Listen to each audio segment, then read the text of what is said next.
સુરતના ડિંડોલી વિસ્તારમાં એક માર્ગ અકસ્માતની ઘટના સામે આવી છે। 22 વર્ષીય મોપેડ સવાર યુવક કામ પરથી ઘરે જઈ રહ્યો હતો તે દરમિયાન અકસ્માતનો ભોગ બન્યો હતો। અકસ્માત બાદ સ્થાનિક લોકોએ તાત્કાલિક 108ને જાણ કરી હતી।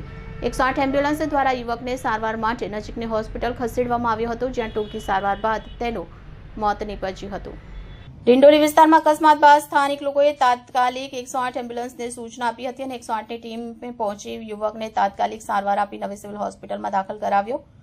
જો કે હોસ્પિટલમાં ટૂંકી સારવાર દરમિયાન જ દમ તોડ્યો હતો। મૃતક યુવક સંગ્રામપુરા વિસ્તારમાં પરિવાર સાથે રહેતો છે, જે પોતાના પરિવારને એકમાત્ર ગુજરાન ચલાવતો હતો। તેને અચાનક અવસાનથી પરિવારમાં શોકની લહેર છવાઈ ગઈ છે।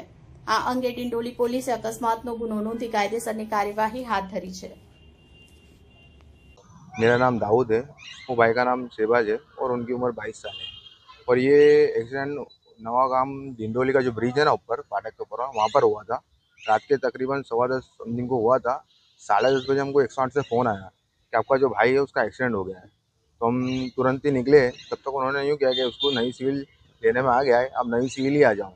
तो हम यहाँ आए तो उनकी प्रोसेस चालू थी ना, जो डॉक्टर लोग की इमरजेंसी में, तो लोग प्रोसेस कर रहे थे और उन लोगों ने हमको 11:30 बजे बोला कि आपका जो भाई है वो अब एक्सपायर हो गया है।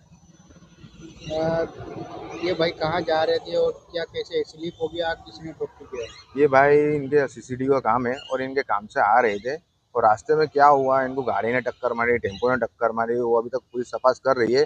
और उसके लिए हम चाहते हैं कि जल्दी जल्दी तपास हो, कि हमको भी पता चले कि क्या है, क्योंकि हमको भी अभी पता नहीं है कि किस वजह से एक्सीडेंट हुआ, क्या हुआ। इनका उम्र कितना है और क्या आजू बाजू कोई सीसीटीवी ऐसा कुछ है, कुछ आया उसमें दिखाया आपको पुलिस ने? इनकी उम्र सिर्फ 22 साल है और ब्रिज के आगे भी सीसीटीवी और पीछे भी सीसीटीवी है। मतलब है लेकिन लॉन्ग डिस्टेंस पे है, लेकिन पता चल सकता है ऐसा है।